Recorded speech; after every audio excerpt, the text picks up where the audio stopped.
नमस्कार। देखिए, दुनिया की जो राजनीति है, मतलब कि अपने आप को सुपर पावर बनाने की जो राजनीति है, पावर बनाए रखने की जो राजनीति है, इस राजनीति में ना कोई नैतिकता है, ना कोई धर्म है, ना मूल्य है। सामने जो आएगा उसको मिटा दिया जाएगा, चाहे वो किसी पद पे बैठा हो, चाहे कोई भी देश हो। और इस समय दुनिया का सुपर पावर एक ही है जिसको ये गद्दी बचानी है, कि उसकी गद्दी को लगातार खतरा चीन पैदा कर रहा है, वो देश है अमेरिका। क्या वाकई में कोई ऐसा घटनाक्रम हुआ है जिससे कि जो है भारत और चीन का युद्ध होते होते बचा है? जी हाँ, मैं आपको बिल्कुल एक एक घटनाक्रम मैं आपको बताऊंगा और बिल्कुल फैक्ट के साथ आपको बताऊंगा।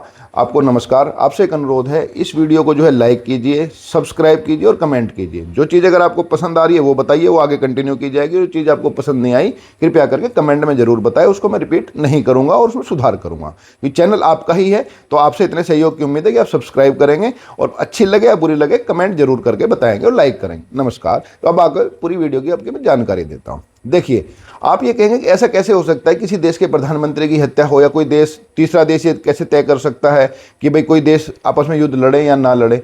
आपको पता है कि दूसरे विश्व युद्ध की शुरुआत कैसे हुई थी? एक ऐसी हत्या से हुई थी एक देश के अंदर।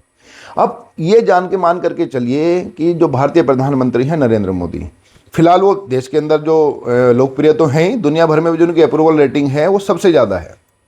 अब ऐसा आदमी, अगर ऐसा व्यक्ति की अगर साथ कुछ हो जाता है, वो भी किसी दूसरे देश की धरती पर, तो दोनों देश जिनके संबंध पहले भी खराब रहे हो, दोनों देशों के बीच में एक बार युद्ध हो चुका हो।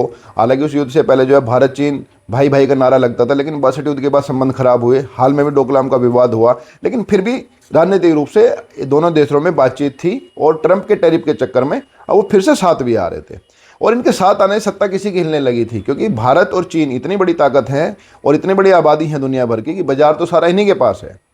जो भारत की आबादी है, जो चीन की आबादी है, उसमें सारा बाजार भारत और चीन के पास ही है। और दुनिया की तमाम कंपनियां इन बाजारों के बिना सर्वाइव नहीं कर सकती। और दुनिया में जो सबसे बड़ी कंपनियां हैं, जो सबसे बड़ा जो मार्केट है या जो प्रोवाइडर है, सर्विस प्रोवाइडर है, वो अमेरिकन कंपनियां हैं। तो अगर भारत और चीन साथ आते और इनके बीच में कोई गहरी चीज़ या गहरी रणनीति बनती, तो इसका सबसे बड़ा नुकसान अमेरिका का होना था। क्योंकि अमेरिका की जो सुपर पावर वाला खतरा है, जो सुपर पावर वाला उनका जो स्टेटस है, वो लगातार खतरे में है और चीन की वजह से ही खतरे में है। अमेरिका के सामने एक दिक्कत और है, वो है रूस। अमेरिका लाख चाहने के बावजूद रूस को कमज़ोर नहीं कर पा रहा है। रूस कहने को तो यूक्रेन से लड़ रहा है, लेकिन यूक्रेन की आड़ में, मतलब चेहरा तो यूक्रेन का है, लेकिन पीछे पूरे नाटो की ताकत है, अमेरिका की ताकत है। लेकिन तब भी जो है रूस काबू नहीं आ रहा है और लगातार रूस अमेरिका के जो वर्चस्व को, अमेरिका के स्टेटस को धता बताते हुए यूक्रेन को तबाह करने में तुला पड़ा है।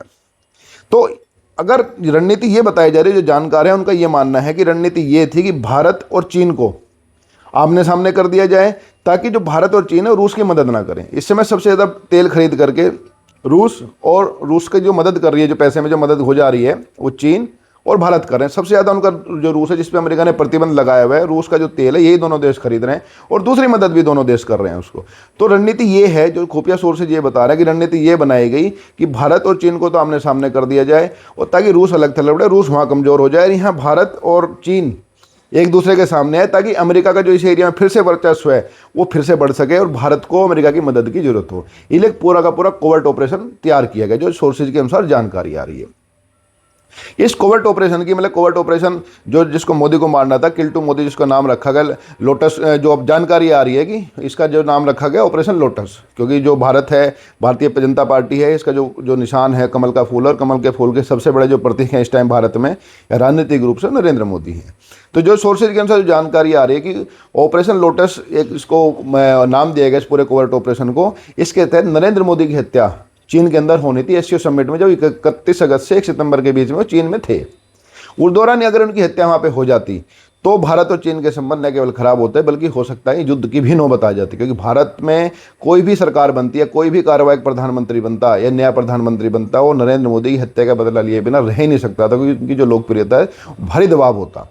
तो जो ऑपरेशन लोटस किया गया, इसकी जिम्मेदारी दी गई, जो सोर्सेज के अनुसार जो जानकारी आ रही है, वो अमेरिका का एक मिलिट्री हाई ग्रेड अफसर है, जो अमेरिकन मिलिट्री जो होती है, जो कोवर्ट ऑपरेशन की यूनिट करती है, टेरेंस की जो रैंक थी, मतलब कि एडीजीपी रैंक का आदमी था। एडीजीपी का मतलब ये समझ लीजिए, जो राज्य में होता है, जो डीजीपी होता है, जो पुलिस का एक तरह से बॉस होता है, उससे नीचे का अधिकारी एडीजीपी होता है। तमाम राज्य के तमाम थाने, तमाम पुलिस वाले को वो बॉस होता है। तो आपको उदाहरण के लिए समझाया है, हालांकि एग्जैक्ट ऐसा नहीं होता, लेकिन उदाहरण के लिए समझाया। तो टेरेंस जो है कि जो रैंक थी वो एडीजीपी रैंक की थी। टेरेंस को सारा ऑपरेशन लोटस ढाका के अंदर बैठ करके मॉनिटर करना था।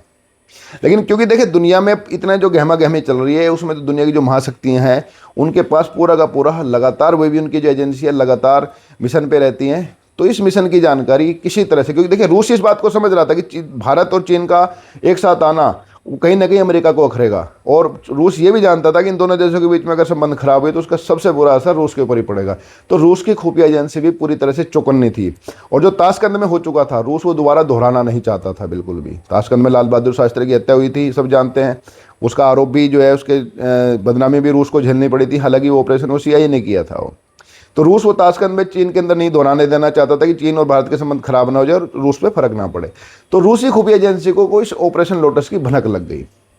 भनक लगते ही तुरंत पुतिन ने जो है व्यक्तिगत लेवल पे जो सोर्सेज जो बता रहे हैं, जो खुफिया जो सोर्सेज जो बता रहे हैं, उनके अनुसार ये था कि जैसे ही जानकारी जो रूसी एजेंसी ने पुतिन को दी कि मोदी की हत्या का प्लान लगभग बना लिया गया और एग्जीक्यूट करने के लेवल पे वो पहुंच गया, मतलब कि एग्जीक्यूट करने के लेवल मतलब जो जहाँ जैसे जहर जहाँ जैसे रखना था वो वहाँ रख दिया गया था, वहाँ प्लांट कर दिया गया था। वो कहाँ रखा गया था रूसी एजेंसी को नहीं पता चल पाया, लेकिन होटल पता चल गया था जिसमें मोदी ठहरे हुए थे, वहाँ वो एग्जीक्यूट किया जाना था। तो ये पुतिन ने बताते हैं, सोर्सेज ये बताते हैं कि पुतिन ने ये जानकारी तुरंत मोदी को दी और उनको कहा कि हमारी जो मीटिंग होनी है होटल के अंदर नहीं करेंगे, आप तुरंत गाड़ी में आइए। और राष्ट्रपति जो रूस का जो राष्ट्रपति है तुरंत अपनी गाड़ी लेकर के मोदी के होटल के सामने पहुंचे। ये बड़ा अप्रत्याशित था, दुनिया हैरान रहेगी इस चीज़ को देख करके कि एक राष्ट्रपति एक देश के प्रधानमंत्री को लेने के लिए होटल के बाहर वेट कर रहा है, और जो उनकी मीटिंग है मीटिंग भी गाड़ी के अंदर ही हो रही है। तो वहाँ बताते हैं कि जैसे मोदी जो है गाड़ी के अंदर बैठे, पुतिन ने उनको पूरा ब्रीफ किया कि आपको मारने की ये योजना है। उसके बाद ये बताते हैं कि जो रो है, भारतीय खुफिया एजेंसी रो, और जो रूसी एजेंसी है, इन दोनों ने मिलकर के, देखिए जो भारत में जो खुफिया एजेंसी है इस तरह का बड़ा कोई ऑपरेशन करेगी जिसको अगर कोई एलिमिनेट करना हो, वो भी इस लेवल के अधिकारी को एलिमिनेट करना हो, तो उसका जो अप्रूवल आएगा वो इसी स्तर से आएगा। उसको कोई मंत्री या कोई अधिकारी उसको अप्रूवल नहीं दे सकता कि किसी अमेरिकन फोर्सेज के ADGP रैंक के अधिकारी को एलिमिनेट करना है, तो उसका जो अप्रूवल प्रधानमंत्री लेवल से ही आएगा। तो बताते हैं कि वहीं उनका अप्रूवल हुआ है उस प्लान का। उसके बाद रूस और जो भारत की एजेंसी है इन्होंने मिल करके ढाका के अंदर ऑपरेशन चलाया, और जो अधिकारी अमेरिका से ढाका के अंदर इस पूरे ऑपरेशन लोटस पर नज़र रखने के लिए आया था या इसको एग्जीक्यूट करने के लिए आया था, उसको अचानक से उसकी रहस्यमय मौत हो गई। चर्चा पूरी है कि इसके एजेंसियों के पीछे, इस मौत के पीछे, उस अधिकारी की हत्या के पीछे, जो टेरेंस है जो वेस्टर्न होटल में मारा गया 31 अगस्त को, उसके पीछे भारत और रूस की खुफिया एजेंसी है। तो और शक कैसे गहरा है कि जो अधिकारी जो मारा गया ढाका में, होना ये चाहिए था कि उसकी हत्या होने के बाद या उसकी मौत होने के बाद होटल को जो है इन्फॉर्म करना चाहिए था पुलिस को, पुलिस आती, पोस्टमार्टम होता, पूरी प्रक्रिया होती, तो उनकी डेड बॉडी हैंड ओवर की जाती। ऐसा कुछ नहीं हुआ। जैसे ही सुबह वो मर्द मिले, देखिए आमतौर पर जो खुफिया एजेंसी जहाँ कोवर्ट ऑपरेशन चलाती है, हर 6 घंटे में अपने एजेंट्स या अपने बॉस को टच में रहती है। अगर 6 घंटे के बाद कोई संपर्क नहीं होता, 6 घंटे के बाद भी, या 6 घंटे तक लगातार संपर्क ना हो पाए, तो तुरंत बैकअप प्लान एक्टिव किया जाता है।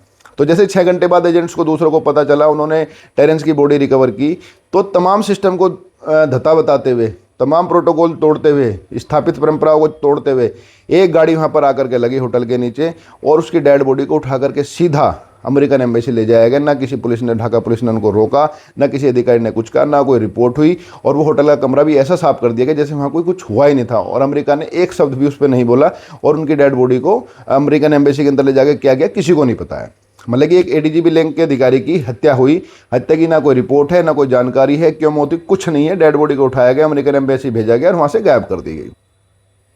तो इस तरह से वो एग्जीक्यूट होने से बचा।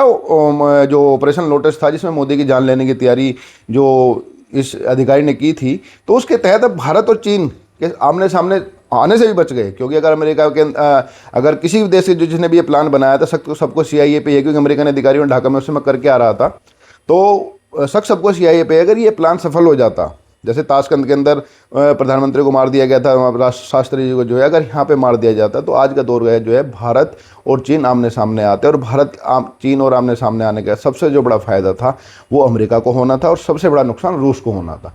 यही कारण है कि रूस ने भारत की मदद की, पुतिन ने भारत की मदद की और उस प्लान को फेल किया। और अब भारत ने बिल्कुल, ये सुरक्षा एजेंसी ने बिल्कुल क्लियर कर दिया कि नरेंद्र मोदी की जान को जबरदस्त खतरा है। नहीं तो जो प्रधानमंत्री अब तक 93 विदेश दौरे कर रहा है और विदेश दौरे लगातार टाल रहा है। अभी आसियान का सम्मेलन हो रहा है, तो उस आसियान सम्मेलन में भी नरेंद्र मोदी को जाना था, लेकिन नरेंद्र मोदी ने अचानक अपना दौरा रद्द करके अपनी जगह जयशंकर को भेजा है।